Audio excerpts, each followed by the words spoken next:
Anthills are bigger these days. Much, much bigger. They're not just the sandy mounds that you can squash under your boot.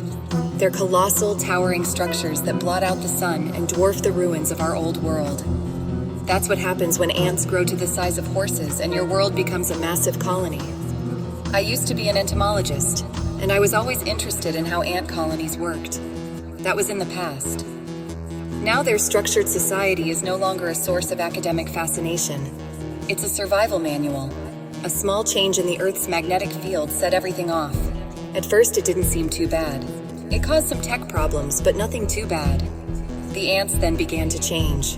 They grew in size and intellect, displaying a level of coordination and tactical thinking that left humanity defenseless. They took over in no time. It was like living on an alien planet, where people were slowly being replaced by a network of large colonies that were all connected to each other. Now we humans were the pests, scurrying between the shadows, trying to evade our new exoskeletal overlords. As one of the few remaining entomologists, I had a special job in our small group of people. I used my knowledge of ants, their behavior, their division of labor, and their ways of communication to keep us safe and hopefully one step ahead. I'd guide the scavengers, explaining how worker ants used pheromones to mark their paths and how to avoid these trails. We'd learn to mask our scent with certain plants, reducing our encounters with patrols. But it wasn't foolproof. There were times when the hunters became the hunted. Once we had to abandon our shelter when a soldier ant discovered our hideout. Its teeth were as sharp as scythes, and they easily cut through the makeshift barriers we had set up. On that day, we lost 5 good people. Our one saving grace was the ants' biological clock. Most of the ants went back to their colonies at night. It was time for us to move, get food, and start living. It was on one of these nightly outings that I found it, a queen pupa. The larva, larger than a full-grown man, was nestled in a royal chamber within a partially exposed anthill. My heart was beating hard. A new queen could start a new colony, which would make it even harder for us to stay alive. But it also presented an opportunity. I knew from my research that queens made a unique chemical signal called a pheromone that was the key to controlling the colony. It was a long shot, but with that, maybe we could control the ants, or at least introduce some confusion in their ranks.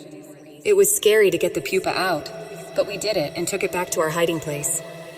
There, I started making the queen's pheromone with a few chemists and engineers who had made it out alive.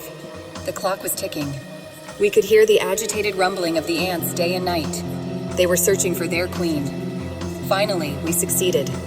We went to the nearest ant colony with a device that could release the pheromone that we had made. As we approached, soldier ants reared their heads, their mandibles clicking menacingly. We turned on the device, and a hush fell over the colony. Everything stopped for a moment. The ants began to leave as if a spell had been broken. A narrow path opened in front of us. We were no longer seen as threats. Instead, we were seen as part of the colony. So far, our experiment has worked. We had bought ourselves some time, but we were under no illusion of winning the war. The ants had taken over the world. We were just trying to stay alive, taking one day at a time in a world of giants where fear and pheromones ruled. Every night, as we tread softly on the shifting earth, we remind ourselves, watch out for the anthills, because they're not just anthills anymore. They're fortresses, monoliths of a new world order, casting long, terrifying shadows in the moonlight. They're the home of our conquerors, the constant reminder of the world we've lost, and the terrifying reality we now inhabit.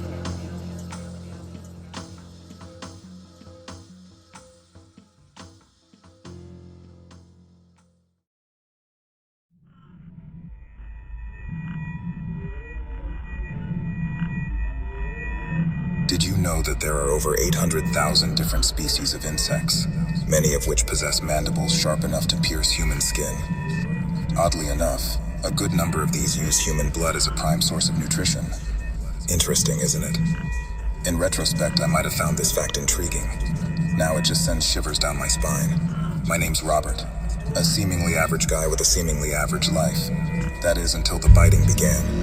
It began innocuously enough with just one bite each night. When I woke up, there was a small, itchy welt on my skin like a mosquito bite.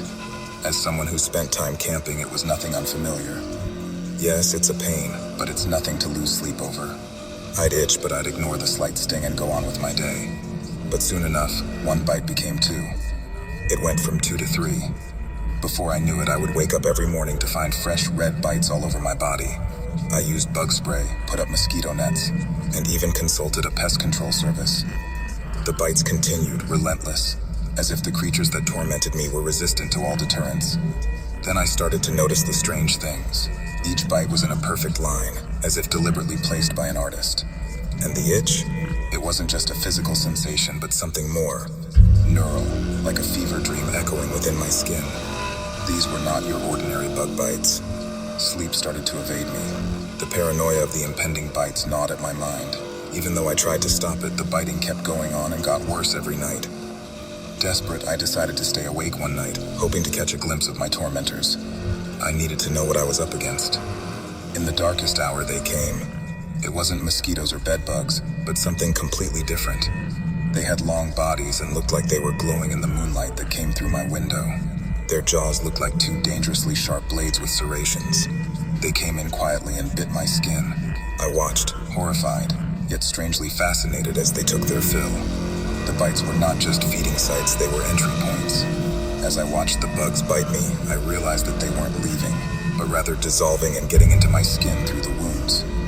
I was so scared that I couldn't move as the bugs vanished into me. In the ensuing days, the changes became apparent. My thoughts started to blur. I'd lose track of conversations, forget what I was doing mid-action, and increasingly felt a strange detachment from reality. The bugs were not just biting, they were invading, altering me from within.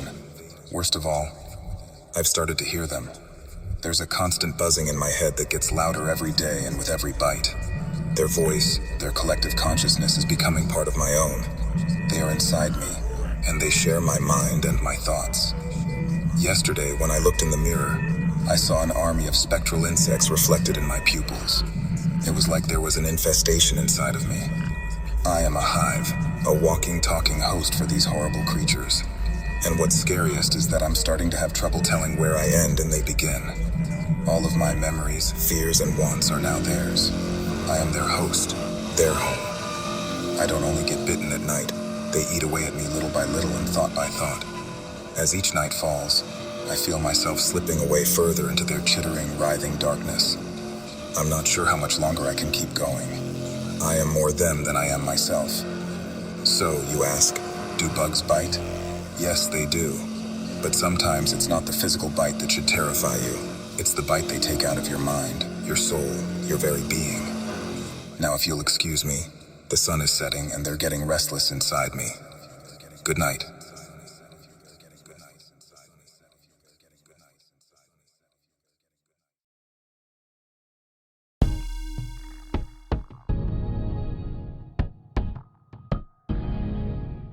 My existence began like any other, as a tiny white maggot wriggling inside a discarded fruit. I emerged, wings fluttering, into a world filled with a cornucopia of smells and sounds, ready to embark on a journey of survival. I am a fly, but my life is more than merely buzzing around aimlessly. I live in a world fraught with dangers and unseen perils. I've learned to escape death at every turn, though I feel that it always follows me, its cold touch ever so close. One sunny afternoon, I found myself in a place with sweet fragrances wafting in the air. I let my instincts take over and flew toward the smell, but I got caught in a clear, sticky net. The more I tried to get out of it, the tighter it got. An eerie, eight-legged creature advanced towards me, its many eyes gleaming with malice. In a panic, I expended every bit of my energy and in a miraculous twist of fate, managed to rip myself free, leaving behind a leg. The creature hissed, its dinner lost. I flew away, adrenaline pumping through my body, but I was alive. Weeks later, I found a feast in a big, warm cavern with an inviting smell. But as I got closer to the treasure, I was knocked off my feet by a gust of wind. As I fell, I was surrounded by darkness. I'd flown into the mouth of a beast, a human. Drowning in a pool of saliva, I fought to stay afloat. Just as the world started to blur, a divine force intervened. The beast coughed, and I was expelled back into the open. I lay panting on the floor, drenched and trembling.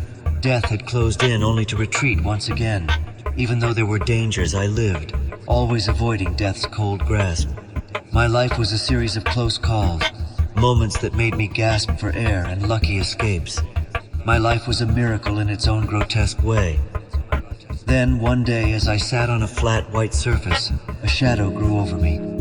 I could feel danger, but something was different this time. I was tired, the countless encounters with death having taken their toll. The shadow grew larger, and I heard a whooshing sound. A fly swatter. My instinct screamed at me to fly away, but my wings felt heavy, my reflexes dulled by exhaustion. In a fraction of a second, everything came to a standstill. I saw the swatter descend, the slits of light through its holes flickering. It was a grim spectacle, like a theatrical curtain about to drop on my life's drama. I could have escaped. I had done it so many times before, but not this time. I simply watched, an odd sense of calm washing over me. Then, darkness. And just like that, my tale of survival ended. I, the little fly that had dodged death in all its forms, finally met my inevitable fate. A seemingly insignificant end to a life full of frightful adventures. But for me, it was the grand finale, the culmination of my symphony of survival. As insignificant as my life may have seemed, it was a testament to the delicate dance between life and death, a dance I had the privilege of leading until the very end.